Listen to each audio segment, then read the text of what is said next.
My next guest has been the host of his own highly acclaimed talk show since 1968, and along the way has garnered 3 Emmy Awards. Let's welcome the star of CNBC's Dick Cavett Show, Dick Cavett.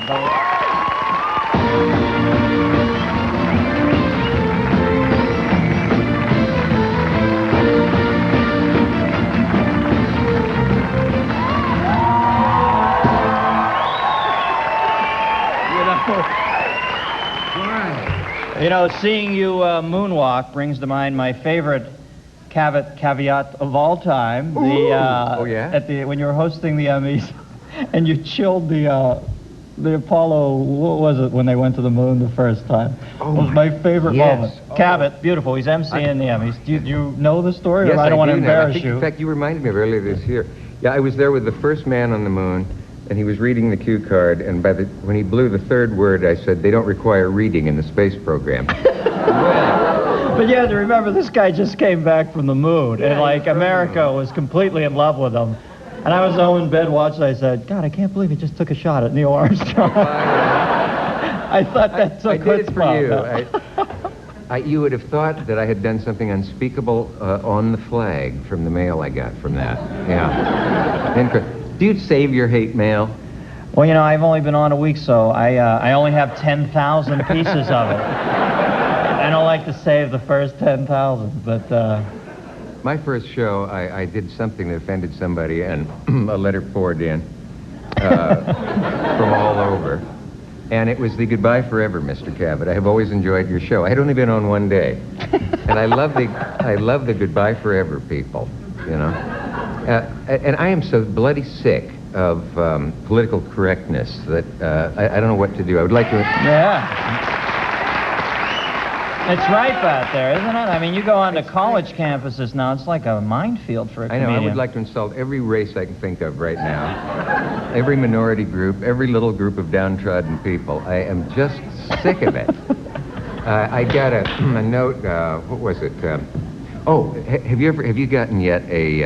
oh, you're doing a hell of a job, by the way. Beautiful, Dick. You have a tendency, you have a slight, you can see them all jumping on board. What? Yeah. Is that a bobsled team? Well, let's hear from the rest of you. I have a tendency to what? I need your knowledge. What am I doing wrong here? Got some input? Yeah, give me a little, I heard that someone rapped you for your proclivity toward sesquipedalianism in one of the columns. I don't know why they should do this. Was it the Star? Something did. No, the Star had me kidnapped by Elvis, Bill Clinton, and a UFO. And... what was I going to tell you about hate mail? Oh, yeah, the Goodbye for... There's the For You See letter. You'll get one of those. They preface everything. Yeah, the first 2 paragraphs are, "I love your show, Mr. Miller," and so on and so on. The other night, in the show, you were talking to your friend Dana Carvey, and you used the phrase basket case. "I will never watch your show again. For you see, Mr. Miller, I have no arms and legs," and so on. And it's so infrequently you get the letter. Well, I had a... Now you're doing it. No. For You See. I used to have a box of For You See letters, and I was talking about this to a well-known comic, Mr. Melvin Brooks. Do you remember the flatulence scene in Blazing Saddles? Sure. He said, I know what you mean. He said, "I have one I saved. You made fun of people with uncontrolled flatulence, Mr. Brooks, and I've always enjoyed it. But I will never see you again. I'm going to try to get all your movies banned from theater. For you see, Mr. Brooks, my daughter and I have had uncontrolled passing of gas. You just set us back 20 years in our psychoanalysis." And so. Well, it just goes to show, Dick, you can't please every old fart that's sitting there. You know, you gotta take shots. So I say... Thank you. You know, I mean, I figure you have every right to be offended, but so what? Go with your daughter and inflate the Hindenburg. Do something. Get me out of this. And, you know, when I was young, and not that young, but when I was halfway through my life, I used to watch your show all the time, and I thought boy, it was unlike any other talk show I'd seen when you would do 90 minutes with somebody who wouldn't do talk shows otherwise, like Hepburn or the Brando shows. I thought they were amazing. I know. I got everybody they told me I'd never get, except for a couple. And they got jaded, you know. It's because although there was still someone I hadn't met, John Wayne, and then there was still someone I hadn't met, and that was the great Toshiro Mifune from all the great Kurosawa films. But are you saying you were a tiny little stripling watching me when I... No, I was like, it was, what, early 20s, I guess, stuff like that? I don't know why you would want to do this. It will rob you of your youth and your beauty. I know, but... when I started, I was a tall, red-headed man.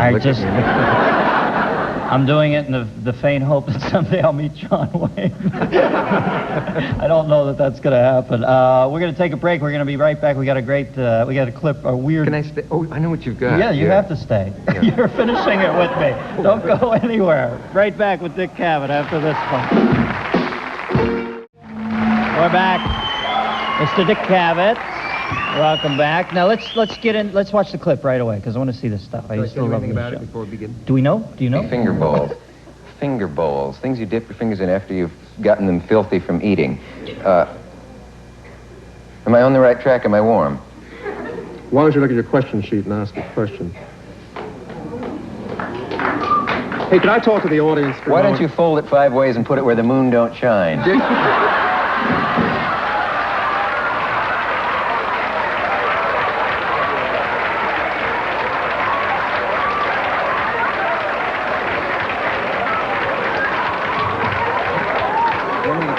Cavett, on your word of honor, did you just make that up, or have you had it canned for years, and were you waiting for the best moment to use it? I have to tell you a quote from Tolstoy. Yeah,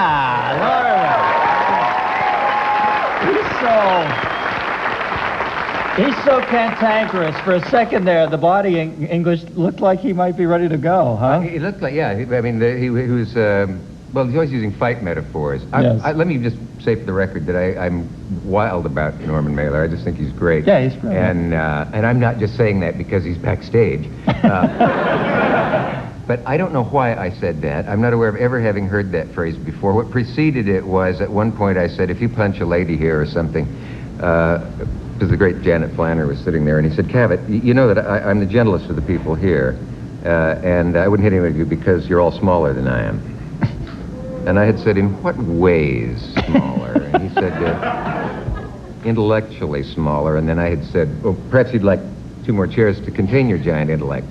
Well, that's when he said this thing about if you'll take finger bowls. To this day, I don't know what it meant.